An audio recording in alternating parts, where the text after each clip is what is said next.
अस्सलाम वालेकुम dear viewers, welcome to my online YouTube classes. मैं हूं रफीक मीर। जैसा कि आपको पता है, हमने 7 वीडियोस अपलोड किए हैं इस चैनल पे regarding the history of Jammu and Kashmir, और थोड़ा सा लद्दाख भी टच किया है। According to your syllabus of panchayat account assistant, जो हमारा नेक्स्ट टॉपिक रहेगा जम्मू कश्मीर से, that is the tourist destination of Jammu and Kashmir, और हम थोड़ा सा लद्दाख भी टच करेंगे। और स्टार्ट करेंगे हम important tourist destination of Kashmir. उससे पहले हम थोड़ा सा इंट्रोडक्शन देंगे regarding the tourism of Jammu and Kashmir. Let's start. जैसा कि आपको पता है कि जो जम्मू कश्मीर टूरिज्म के लिए माना जाता है पूरे वर्ल्ड में, और इसकी इकोनॉमी भी अगर देखें तो बहुत शेयर करता है टूरिज्म। जम्मू कश्मीर की इकोनॉमी को बहुत शेयर कौन करता है? टूरिज्म, ठीक है। और बहुत सारे एम्प्लॉयमेंट भी जनरेट करता है। यह आज ही नहीं है कि जम्मू कश्मीर एक इंपॉर्टेंट टूरिस्ट डेस्टिनेशन रहा है, बल्कि यह सदियों से ही ऐसा है कि जम्मू कश्मीर एक ऐसी जगह मानी जाती है जो हर किसी टूरिस्ट को अट्रैक्ट करती है। That is why Jammu Kashmir is an important tourist destination and has been a place of attraction for tourist since centuries, बहुत सदियों से, ठीक है। क्यों? इसकी 2 रीजन हैं। एक पहला रीजन, कश्मीर को पैराडाइज ऑन अर्थ कहते हैं, जन्नत बेनजीर इस कायनात पे, इस दुनिया पे। क्यों कहते हैं? क्योंकि उसके सरसब्ज जंगल, lush green forests, sweet springs जैसे वैरीनाग, ठीक है, काजीनाग, और इसके पेरिनियल रिवर्स, और इसकी अल्पाइन सीनरी, और सबसे इंपॉर्टेंट कश्मीर का प्लीसेंट क्लाइमेट। न ज्यादा ठंडा न ज्यादा गर्म। इसको दुनिया पे क्या बनाता है? जन्नत बनाता है, और पूरी दुनिया के लोगों को अट्रैक्ट करता है यहां आने को। दैट इज वाई कश्मीर का टूरिज्म इतना फॉरवर्ड है दुनिया में। और एक चीज, जम्मू को कहते हैं लैंड ऑफ टेम्पल्स।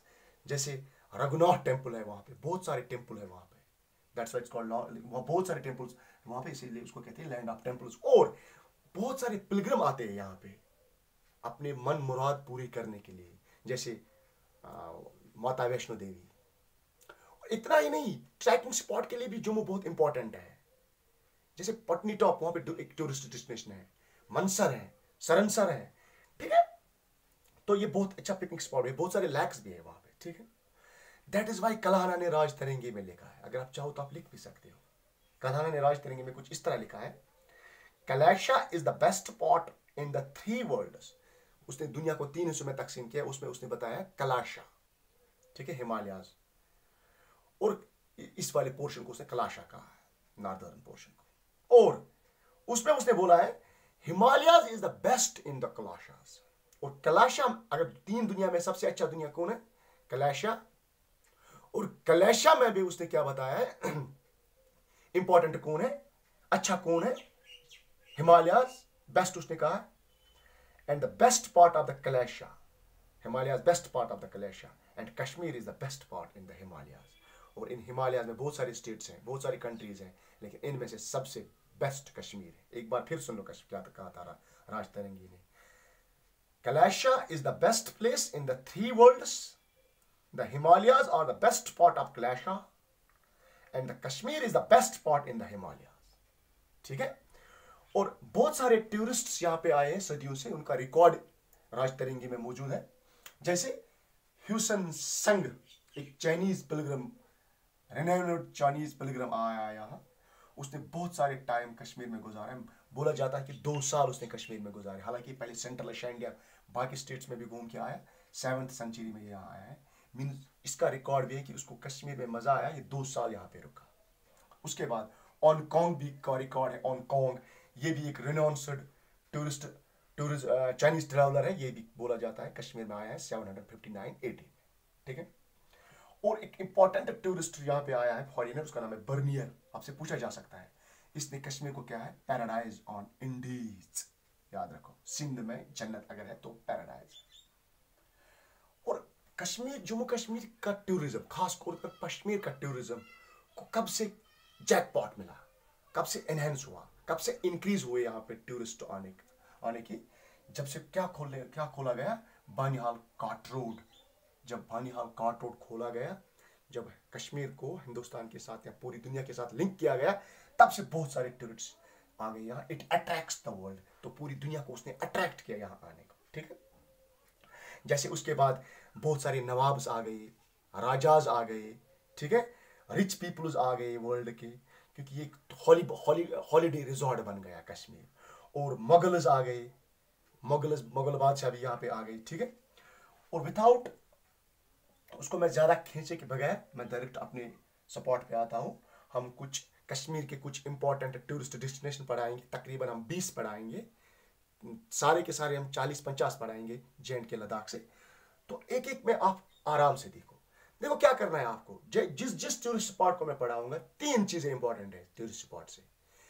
कब बना है, किसने बनाया है, क्या इंपॉर्टेंट चीज है वहां पे, बस ये इंपॉर्टेंट है। या किसी खास नाम से मत पुकारा है, 4 चीजें इंपॉर्टेंट है। देखो श्रीनगर, अगर हम श्रीनगर की बात करें तो बहुत कुछ कहने हैं श्रीनगर के लिए, है ना। जैसे उसका लैटिट्यूड, उसका लॉन्गिट्यूड, वहां पे क्या क्या है। लेकिन हम थोड़ा मुख्तसरन आपसे बात करेंगे ताकि आपके जहन में आपको जहन नशीन करने के लिए आपको ये थोड़ा सा मेमोराइज हो जाए चीजें। सबसे पहले श्रीनगर को क्या कहते हैं, विनायस ऑफ ईस्ट। एक पॉइंट यहां से मिला आपको। श्रीनगर को क्या कहते हैं, किस नाम से दूसरे किस नाम से पुकारते हैं। श्रीनगर को किसने फाउंड किया है, बताया है मैंने हिस्ट्री में। विनायस ऑफ ईस्ट किसको कहते हैं, जम्मू कश्मीर है तो श्रीनगर को कहते हैं, या न्यूक्लियस ऑफ कश्मीर भी कहते हैं उसको, ठीक है, ओके। विनायस फॉरेन में एक जगह है, इसलिए विनायस ऑफ ईस्ट उसको कहते हैं। और श्रीनगर में एक प्रिजर्व है मुगल्स की बहुत सारी निशानियां। श्रीनगर में प्रिजर्व है बहुत सारे मुगल्स की निशानियां, क्योंकि मुगलों ने यहाँ पे रूल किया है। जैसे निशात है, हारवन है, चश्मा शाही है, परी महल है, एटसेट्रा। और श्रीनगर किस खास टूरिस्ट स्पॉट के लिए मशहूर है, बोट्स एंड शिकाराज इसकी ब्यूटी को क्या करते हैं, इजाफा करते हैं। बस इतना ही श्रीनगर के बारे में आपको याद रखना है। उसके बाद शालीमार बाग, क्योंकि ये भी एडजेसेंट श्रीनगर में ही है, इसलिए श्रीनगर के बारे में इतना ही। अब आप बोलोगे निशात है, ये भी अलग अलग हम पढ़ाएंगे, इसलिए यहाँ से उसको अलग किया मैंने टॉपिक को। शालीमार बाग किस सदी में फाउंड हुआ, इनिकाल उसका कब हुआ, 1619। किसने किया, शाहीजहां ने। किसके लिए किया, अपनी वाइफ नूरजहां के लिए। एक क्वेश्चन यहां से आ गया, शालीमार का इनिकाद कब हुआ, 1619। किसने किया, शाहीजहां ने किया। बस ये इंपॉर्टेंट नहीं है किसके लिए किया। इसका मेजरमेंट हालांकि इंपॉर्टेंट नहीं है, आपके लिए बताता हूं। 539 metre length into breadth 182 metre उसका एरिया है। किसका, शालीमार बाग का। इसके 4 टेरेसेस हैं, और जो 4th टेरेस है वो किसके लिए रिजर्व रखा गया था उस जमाने में, रॉयल लेडीज के लिए, ठीक है। बस ये आप आर द शालीमार, आप गए होंगे वहां। उसके बाद निशात बाग का फाउंडेशन कब हुआ उसका इनिकाद, 1633 में। इसको किस नाम से भी पूरा पुकारते हैं, गार्डन ऑफ ब्लेस। देखो ये इंपॉर्टेंट चीज है, किस जगह को गार्डन ऑफ ब्लेस कहते हैं कश्मीर में, तो गार्डन ऑफ ब्लेस निशात बाग को कहते हैं। इसको किसने इजाद किया है, अपने फाउंड किया है, फाउंडर ऑफ द निशात बाग आसिफ खान, जो नूरजहां शाहीजहां की वाइफ का भाई था, ठीक है। ये निशात बाग कहाँ पे लोकेट है, बैंक्स ऑफ डल लेक। ये डल लेक के बैंक्स पे है, जो जबरवन हिल है वहां पे। जबरवन हिल के नीचे है निशात बाग के नीचे है डल लेक, ओके। और डल लेक के थोड़ा सा आगे है एक श्राइन है हमारा, दरगाह शरीफ, असारी शरीफ जिसको कहते हैं। उसके बाद 4th वन इज परी महल को इस नाम से भी पुकारते हैं, पैलेस ऑफ फ्यारीज, पैलेस ऑफ फ्यारीज। याद रखो किसको कहते हैं। ये स्कूल ऑफ एस्ट्रोलॉजी था, आपको बोला जाएगा इन टूरिस्ट डेस्टिनेशन में कौन स्कूल ऑफ एस्ट्रोलॉजी था। परी महल से हमारा एसएसबी ने क्वेश्चन पूछा था एक बार। ये इसका फाउंडर कौन है, दारा शिकोह। वो किसका बेटा था, शाहीजहां का एल्डेस्ट बेटा था। हालांकि इसको फिर मारा गया एक सब्सिक्वेंट वार में, ठीक है। इसके सामने एक अच्छा गार्डन है, हालांकि इंपॉर्टेंट नहीं है, गार्डन तो पता ही है परी महल के सामने होगा। तो ये हो गए परी महल। उसके बाद हम उठाएंगे चश्मा शाही है, हरवन है, गुलमर्ग है, पहलगाम है, सोनमर्ग है। Before that pass the video to know data.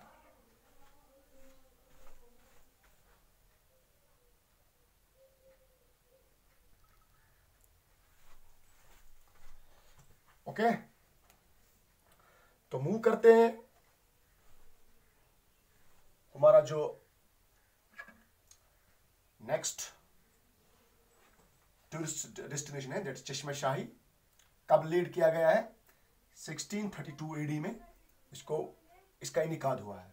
किसने? अली मुर्दार खान। बस इन चीजों को आपको याद रखना, दिस वन। इसको रॉयल स्प्रिंग भी कहते हैं, ठीक है, क्योंकि नेम इटसेल्फ सजेस्ट्स चश्मा शाही। चश्मा रॉयल स्प्रिंग को कहते हैं, शाही मीन्स रॉयल। ओके, जो वहां का पानी है डाइजेस्टिव मिनरल वाटर माना जाता है, ऐसा बोला जाता है, वहां का जो पानी है डाइजेस्टिव मिनरल वाटर है, ठीक है। होस्ट्स, वहां पे बहुत सारे क्या है, मेवे हैं, फ्लावर्स हैं, और वहां पे क्या है, चिनार भी है, ठीक है, चेना नहीं है, चिनार है, ठीक है।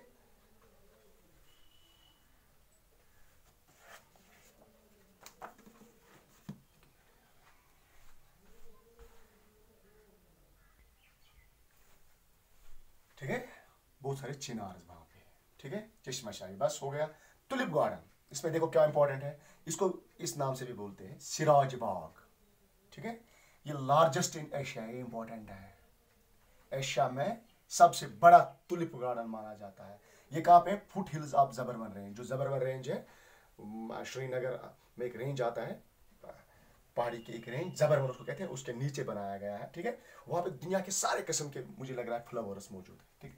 बस इतना इंपॉर्टेंट है। हरवन कुछ इंपॉर्टेंट नहीं है ये हेरवन, फिर भी देखो ये एक बहुत बड़ा गार्डन है, इसमें बहुत सारे फ्लावर्स हैं, लाइनर विद फ्लावर्स। वहां पे बहुत से बड़े बड़े दरख्त है, किसके? चिनार के, ठीक है।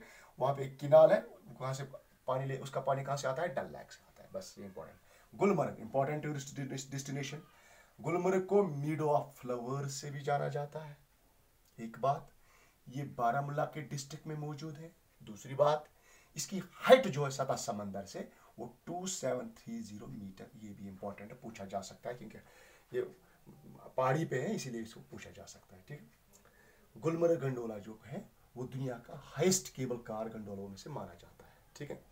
और गुलमर्ग में एक गोल्फ है, बहुत सारे गोल्फ हाइकर्स भी खेला जाता है वहां पे गोल्फ, ठीक है। और विंटर गेम्स के लिए बहुत मशहूर है गुलमर्ग। दुनिया के बहुत सारे टूरिस्ट आते हैं विंटर में वहां पे गेम्स खेलने के लिए, सीकिंग वीकिंग वगैरह। उसका ओरिजिनली नाम था गोरीमर्ग, ठीक है, कश्मीरी नाम। और द फियरवन, ध्यान दे दो, गुलमर्ग का पहला ओरिजिनली क्या कहते थे उसको? गोरीमर्ग या फियरवन, बाय शेफर्ड्स। कौन कहते थे उनको? जो वहां पे शेफर्ड्स थे, चरागा, जो चराते थे जानवर वगैरह वहां पे। लेकिन गुलमर्ग को फाउंड किसने किया है? भाई यूसुफ शाही चक। उसके बाद सोनमर्ग, इसको भी इसी ने हॉलीडे रिसोर्ट बनाया है, ठीक है, अपनी वाइफ के लिए बताया है, हबा खातून, ग्रेट पोइटेस्ट। सोनमर्ग का दूसरा नाम है the golden meadows, name itself suggests gateway of Ladakh. वहीं की तरफ से लद्दाख जाते हैं, फिर उसके बाद सोनमर्ग के बाद क्या आता है? जोजिला, फिर लद्दाख पहुंचते हैं वाया जोजिला पास, ठीक है। इसकी हाइट है इससे 10 मीटर एक्स्ट्रा, 2740 मीटर सतह समंदर से ऊपर, ठीक है। 3 इंपॉर्टेंट लेक है वहां पे, मैंने सोचा इंपॉर्टेंट है आपके लिए बता दूं। किशनसार, विशनसार, गैंगबल। ये हाईएस्ट लेक किसका माना जाता है? कश्मीर का, जम्मू कश्मीर का नहीं, कश्मीर का हाईएस्ट माना जाता है। किस पास से उसको देखते हैं? निचना ये पास है, वहां पे उसको देखते हैं, ठीक है। इस पास से इसको हम देख भी सकते हैं। तो मुझे लग रहा है ये आज के लिए काफी है इस वीडियो में। तो नेक्स्ट वीडियो में हम कंप्लीट करेंगे टूरिस्ट स्पॉट्स ऑफ कश्मीर। तो ये हमारा 8th वीडियो था, 9th वीडियो में हम कंप्लीट करेंगे। 10, 11 जम्मू और लद्दाख के लिए रहेगा। आगे देखते हैं हम फिर क्या सिलेबस उठाएंगे। Okay, all the best.